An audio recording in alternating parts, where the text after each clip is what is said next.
Austin, Texas, a city of the future, a city on the move.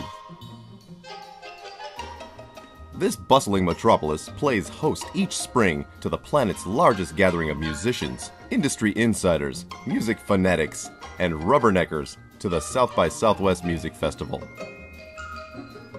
More than 2,000 bands and artists take over Austin, bringing hundreds of thousands of rabid music fans from all over the globe to witness its splendor. This isn't your father's March Madness. Austin's many pubs, bars, and speakeasies fill to the rafters with every kind of music and music fan imaginable. The cast of characters grows greater each year as South by Southwest tries to outdo itself, and also tries the patience of the locals. Say, where will we park? Ouch, that's mighty pricey. This savvy insider knows that a broken parking meter equals free parking. All this milling about is making me hungry. What's on the menu at South by Southwest? Well, we've got a plethora of fun food choices to choose from. From kebabs to knishes, what's your pleasure? It seems like everywhere you look, there's another interesting character. These young folks' parents must be so proud. They say, all the world's a stage. Well, some poor slob has to build them. Let's see what's happening at the Hard Rock Cafe stage today, shall we? Wait a minute. Where's the bass player? We've got artists. We've got musicians. We've even got local sound men making sure that all of our artists sound peachy keen. Let's hear from one. First of all, I'm Chris Beale, and I'm a front of house engineer, sound engineer. So that means that I'm responsible for all these people that stand out here in front of this sound system. I'm responsible for what it sounds like to them. So if they're having a great time, I'm doing a good job, more than likely. So my responsibility with this company is the daytime shows here at the Cedar Door, 2nd and Brazos, downtown Austin, South by Southwest. And we go from about noon to 7 every day. So these are daytime shows, and this is for the Hard Rock Hotel. So it's really cool because only a company like Hard Rock Hotel can do this type of venue, which really only holds about 150 people, 200 people. This kind of budget? Yes. And this kind of technical yes, gear. so you get like major artists on the stage. Even though it's a small stage, you get concert-style artists in this type of environment, and it's really cool. Okay. What are you mixing on? This is an SC48 venue from DigiDesign, or Avid. And so this is essentially a 48 input digital console that has all of the stuff already plugged in. So you have compressors, gates, EQs on every channel, and it's a little tough to do on the fly because you got a lot of buttons to push and a lot of pages to navigate through. And I'm an old school analog guy, so I'm sitting here going, this button does 15 different things. I'm used to one button doing like one thing. But I've been working on a digital console very similar to this for quite some time, so I'm pretty good at it now. What kind of effects are built into this? Pretty much whatever you want. You can go to the effects plugins area, and you can put the plugin that you want on the effects end that you want. So we could do reverbs, delays. You can detune the reverbs a little bit, make them chorus. You can roll off the high end and make a big, warm follow style reverb. And you could get third-party plugins in this unit. Nice. So it's pretty cool. You can like Waves makes all kinds of plugins for it, so you can use the different Waves delays and reverbs that they have. But one that's real popular on this is Echo Farm, which is I think a Line 6 product. And I know that Focusrite does some great stuff for this console. TC, I think, has some stuff out for this console, and all of it works really, really flawlessly and really well in the live format. So it's essentially a computer, a really powerful computer doing all that processing, live, real time. Like, it's pretty cool. Yeah, I'm used to the days of, wait a few minutes and it'll get back to you on that. You know, oh yeah, that's what the reverb sounds like. Yep, right here on the spot. So that's pretty cool. So this is how a guitar player makes a living during South by Southwest.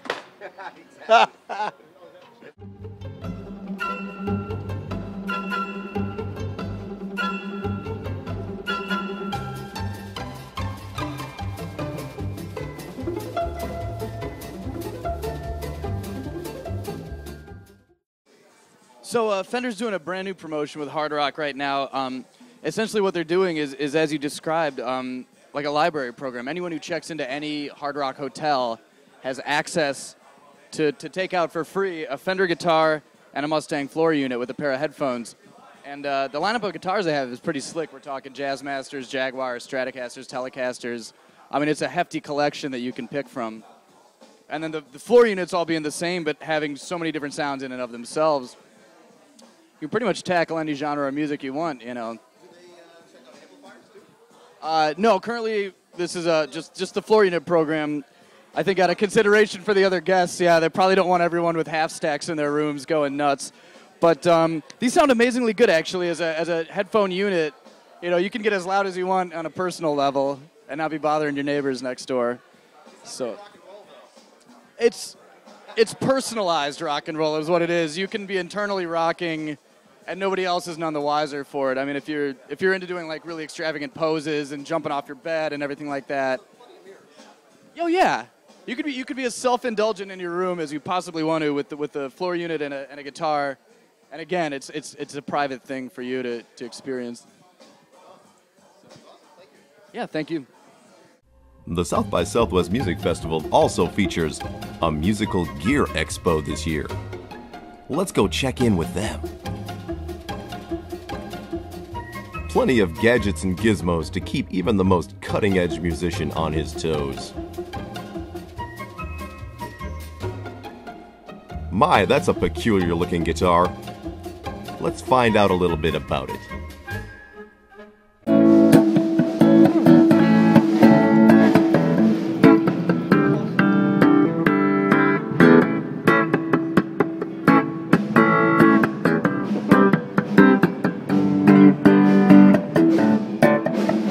Is this your invention? Yes, it is. When did you come up with this? I came up with it when I had neighbors over, was playing guitar, teaching them a song. I went to switch to the drums. They forgot the chords. I went back to the guitar. Yeah. They forgot the chords again when I played the drums. Had the Telecaster eventually on my lap as I played the bass drum and the hi-hat. And wanted to hit it. No rebound like this. Yeah. Figured out, hey, I'm going to just saw the back of the guitar off and hit it like this. No, I'm not, because then the bridge and the pickups are going to fall apart. Right. Drew it out on paper. Since I'm not an engineer, I didn't know the limitations, and it took about 3 prototypes, and now I have something, and I'm gigging like crazy with it. What's this? Bamboo pedal boards? Something from the Orient? No, from right here.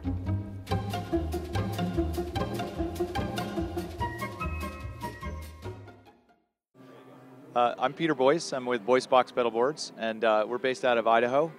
And what we're doing is making a really functional, super nice aesthetic pedalboard out of bamboo, which is a sustainable product and incredibly strong. And basically, it's got a lot of features that are normally just found in custom boards, and we're trying to build those into the system. It's got input/output jacks come standard, as well as AC power inlet and outlet inside for your power supply. When did you get started? You know, I built the first one probably about 2 years ago for a friend of mine. I've always had woodworking stuff going on in my garage, and so I built this thing. And he was he's long time gigging musician, and he had some specific ideas in mind for the not so much the aesthetics, but the practical aspects of the board.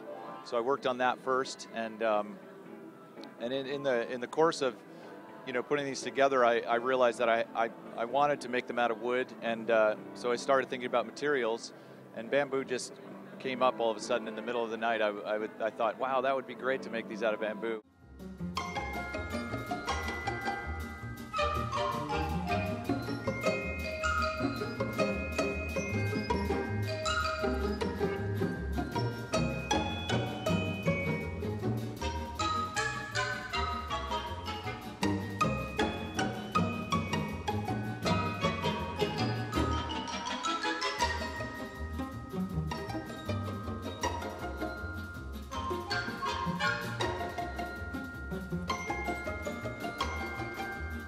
Isn't that just the cutest little amplifier you've ever seen?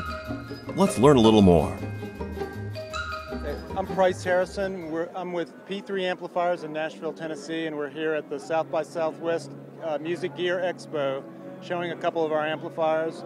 We've got a 20-watt amplifier that's hand-wired. It's called the Sonic Action, and it is a 6v6 powered amp.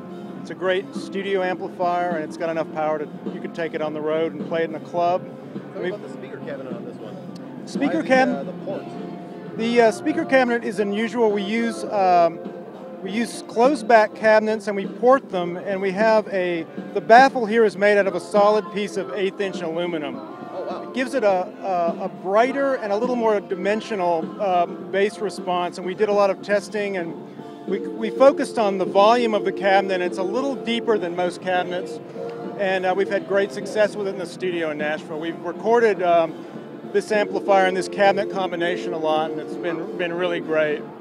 And then we make a more conventional, we use a Baltic birch baffle in this cabinet, and it actually has a convertible back where you can open the flap, and if you have an engineer that wants reflected sound, yeah, you can open the back up on this one. And then this is a 30-watt 6L6 powered amplifier. It's a little bit more of a rock amp. It's got a lot of flexibility. It's got a gain stage that you can get it. Channel? Yeah, it's single channel, and it's a great little amp for playing live, and again, great in the studio. It's kind of been the star of the show, and people have really been getting into it, and it's also it's all hand wired like our other amps. Nice. We don't use any PC boards. We wire them all on these terminal strips so we can get in and mod them and use them. If you want to do a quick mod on these things, you can flip them over, put them on a bench, and work on them. No idea. Thank you so much. Okay, great. Thanks. Say, we found a local boy who made good. Let's hear about his wares. Hey, this is Seth. I'm from ScreaminEffects.com. It's actually a new business that I'm just starting. I design all my own handmade pedals.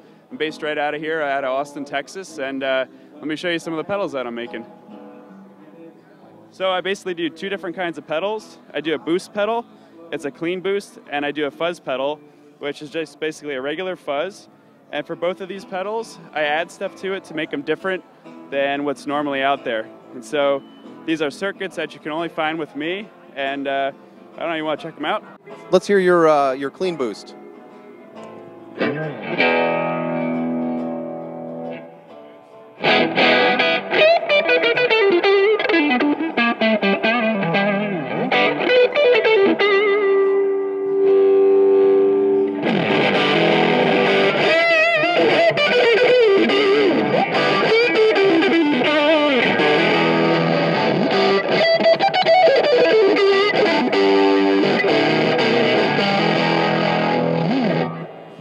And your 1948 fuzz. Yeah, all right, here's the 48 fuzz, and I designed it to work really well with op amp, or with a wah-wah, sorry, so here you go.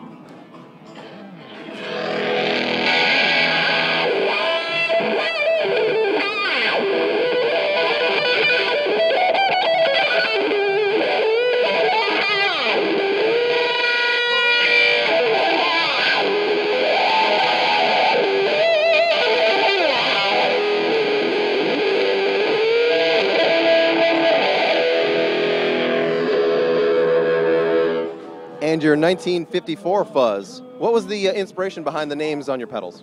Oh, where I got the names from, I actually named them after the year that those transistors were invented. And so The 48 fuzz is named after when they started making germanium transistors, and the 54 fuzz is named after when they started making silicon transistors. Yeah. It's nice, very clever.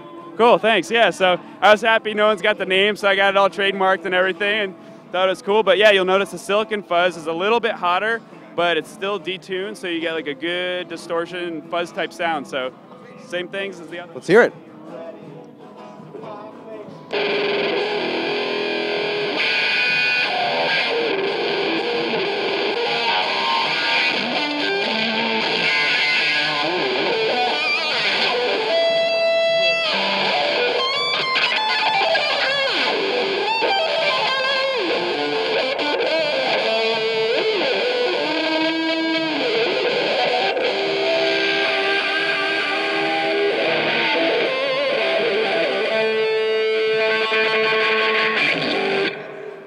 Very nice. Thank you so much. And where can these pedals be picked up?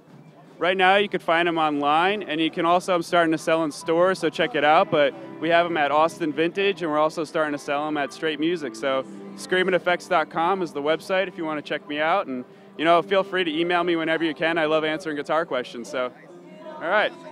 Yeah, appreciate it. Excellent. As we make our way through the throngs of spectators, we're putting another South by Southwest behind us. Wasn't it fun? Come back again next year. Maybe parking will be $35.